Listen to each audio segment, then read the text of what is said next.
Hi എല്ലാ കൂട്ടുകാർക്കും അക്കൂട്ടൻസ് ബ്ലോഗിലേക്ക് സ്വാഗതം. നമ്മുടെ ബീൻസൊക്കെ കായിടാറായി വരുന്നുണ്ട്.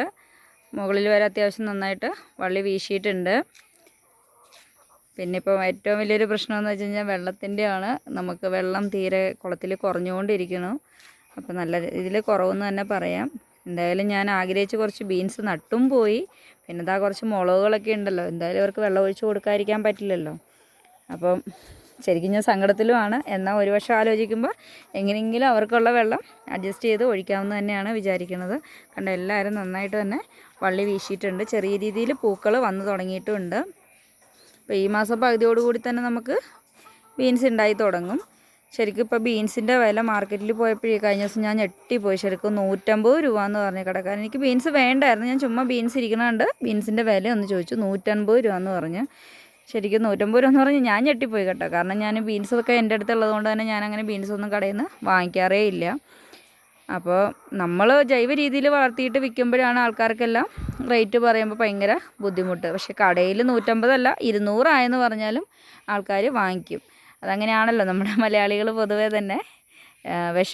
വിഷങ്ങൾക്ക് എത്ര രൂപ വേണമെങ്കിലും, വിഷമടിച്ച സാധനങ്ങൾ വാങ്ങിക്കാൻ വേണ്ടി എത്ര രൂപ വേണമെങ്കിലും മുതൽ മുടക്കും. പക്ഷേ അതേസമയം വിഷമടിക്കാത്ത നല്ല സാധനങ്ങൾക്ക് വേണ്ടിയിട്ട് പൈസ മുടക്കാനായിട്ട് മലയാളികൾക്ക് പൊതുവേ ഭയങ്കര ബുദ്ധിമുട്ടാണ്. ഞാൻ എൻ്റെ ഏരിയക്കാരാണ് പറഞ്ഞു കേട്ടോ. കാരണം നമ്മൾ കൊടുക്കുന്നുള്ള ആൾക്കാരാണ് പറഞ്ഞത്. റേറ്റ് പറയുമ്പോൾ എല്ലാവർക്കും ഭയങ്കര ബുദ്ധിമുട്ടാണ്. പക്ഷേ നമ്മൾ ഈ ജൈവ രീതിയിൽ ചെയ്തെടുക്കുമ്പോൾ അതിനുണ്ടാവുന്ന ബുദ്ധിമുട്ടുകൾ ആർക്കും പറഞ്ഞാൽ മനസ്സിലാവില്ലല്ലോ. നല്ല വെയിലാണ് കേട്ടോ ഈ വീഡിയോ എടുക്കുമ്പോൾ. അതാണ് എൻ്റെ മുളകുകളൊക്കെ ഒരുമാതിരി ഇലയൊക്കെ വാടി നിൽക്കുന്നത്. പിന്നെ ചെടിമുരിങ്ങ അതാ വീണ്ടും കുറച്ചും കൂടെ ഹൈറ്റൊക്കെ വെച്ചിട്ട് പൂവൊക്കെ ഇട്ട് നിൽക്കുന്നുണ്ട്. പിന്നെ ഇന്ന് വന്ന് നോക്കുമ്പോൾ ഒരുപാട് സന്തോഷമുണ്ട് ബീൻസ് കാണുമ്പോൾ. എന്തായാലും ഈ മാസം പകുതിയാകുമ്പോൾ നമുക്ക് നമ്മുടെ നല്ല ബീൻസ് പറിക്കാമല്ലോ എന്നുള്ളൊരു സന്തോഷമുണ്ട്. എന്താ ഇവിടെ ഒരു ഞാലിപ്പൂവൻ കൊല കാണാമോ എന്നറിയില്ല. ഞാലിപ്പൂവൻ കൊല ഏതാണ്ട് പഴുക്കാറായി കിടക്കുന്നുണ്ട്.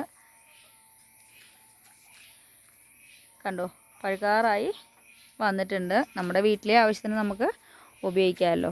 വീഡിയോ എന്നും ചെയ്യണമെന്നൊക്കെ ഒരുപാട് ആഗ്രഹമുണ്ട്. പക്ഷെ നമ്മുടെ സമയക്കുറവ് കൊണ്ട് തന്നെ എനിക്ക് വീഡിയോ ചെയ്യാനായിട്ട് നേരം കിട്ടണില്ല. അതാ ഇവിടെ പിന്നെ കുറച്ച് ഗ്രോ ബാഗിൽ കുറച്ച് തക്കാളികൾ ഞാൻ നട്ടിട്ടുണ്ടായിരുന്നു. അപ്പം ഞാൻ അതിന് ചെറിയൊരു പന്തലിട്ട് കൊടുത്തു. മുറ്റത്തിൻ്റെ സൈഡിൽ തന്നെ കയറ്റി വെച്ചിട്ട് അതിന് ചെറിയൊരു പന്തലിട്ട് കൊടുത്തിട്ടുണ്ട്.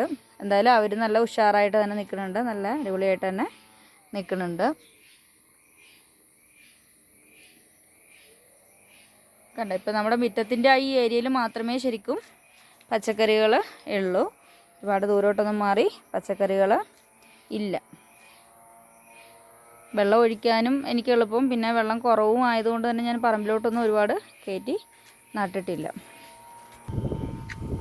ഇത് പിന്നെ ഞാൻ ഒരു ഗ്രോ ബാഗിൽ ഈ വർഷം ഞാൻ ഒരുപാട് പ്രാവശ്യമായിട്ട് പാവൽ നട്ടു നോക്കി. എന്ത് പറ്റിയതാണെന്നറിയില്ല. വള്ളി വീശി വരുമ്പോഴത്തേക്ക് കായ ഉണ്ടായി വരുമ്പോഴത്തേക്ക് എൻ്റെ പാവൽ നശിച്ചു പോകുമായിരുന്നു. എന്താ കാരണമെന്നൊന്നും എനിക്ക് കൂടുതലായിട്ട് അറിയത്തില്ല. ഒന്ന് നമുക്ക് അത് നോക്കാനുള്ള സമയവും ഇല്ലെന്ന് കൂട്ടിക്കുക. കാരണം ഈ തിരക്കിലിടയ്ക്ക് കടയിൽ പോക്കുമൊക്കെ ആയി വരുമ്പോഴത്തേക്ക് നമുക്ക് അവരെ പരിചരിക്കാനോ നോക്കാനോ ഒന്നും പറ്റാറില്ല. എന്താണ് അതിൻ്റെ പ്രോബ്ലം എന്ന് എനിക്ക് കറക്റ്റ് അറിയില്ല.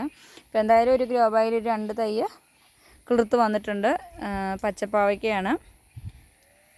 ഒരു അത്യാവശ്യം നന്നായിട്ട് വള്ളി വീശുന്നുണ്ട്. ഇത് നമ്മുടെ മറ്റേ കൊത്തേമരയാണ്. ഇതെന്താണ്ട് ചെറിയ രീതിയിൽ പൂവൊക്കെ ഇട്ട് വരുന്നുണ്ട്. ഇത് പിന്നെ കുമ്പളത്തൈയാണ്. ഇവിടെ അതൊക്കെ തന്നെ നമ്മുടെ പടവലം ഞാൻ മുമ്പ് ഒരു വീഡിയോയിൽ കാണിച്ചെന്ന് തോന്നുന്നു. അവന് അത്യാവശ്യം നന്നായിട്ട് പടർന്ന് പോകുന്നുണ്ട്. പിന്നെ ഇതാ ഇവിടെ കുറച്ച് വെള്ളരി ഞാൻ ഗ്രോ ബാഗിൽ നട്ടിട്ടുണ്ടായിരുന്നു. വെള്ളരിക്ക അതാ കണ്ടോ, ഒരുപാടൊന്നും പിടിച്ചിട്ടില്ല. എന്നാൽ ഇവിടെ ഒരു വെള്ളരിക്കയുണ്ട്. പിന്നെ ഇതാ ഇവിടെ ഒരു വെള്ളരിക്ക ഉണ്ടായിട്ടുണ്ട്. ഇനി ഇതുമേലൊക്കെ കുഞ്ഞു കുഞ്ഞു വെള്ളരിക്ക ഇത്തിരി ഉണ്ടായിട്ടുണ്ട്. കണ്ടോ, ഇതിൻ്റെയൊക്കെ ഷേപ്പ് കണ്ടോ എങ്ങനെ ഇരിക്കണേന്ന്. ഒരു 3 ഗ്രോ ബാഗിലാണ് കുറച്ച് വെള്ളരി നിൽക്കുന്നത്. ഇതാ ഇവിടെ ഒരു തക്കാളി കായ്ച്ചിട്ടുണ്ട്. ഇത് മറ്റേ നമ്മുടെ നാടൻ തക്കാളിയാണ്. ഒരു മൂടേ ഉള്ളൂ.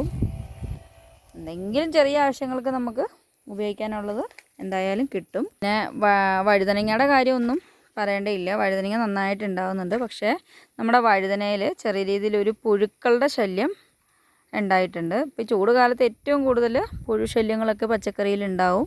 മഴ പോലെയല്ല, വെയിൽ കാലങ്ങളിലാണ് കൂടുതൽ കീടങ്ങളുടെ ആക്രമണം ഉണ്ടാവുന്നത്. പക്ഷേ എനിക്കതൊന്ന് വിവേറിയൊക്കെ ഞാൻ അടിച്ചു കൊടുത്തിരുന്നു. കൂടിയ സ്റ്റേജിലാണ് അടിച്ചു കൊടുത്തത്. മാറുമെന്ന് പ്രതീക്ഷിക്കുന്നു. വഴുതനങ്ങായും നമുക്ക് ആവശ്യത്തിനുള്ളത് കിട്ടുന്നുണ്ട്.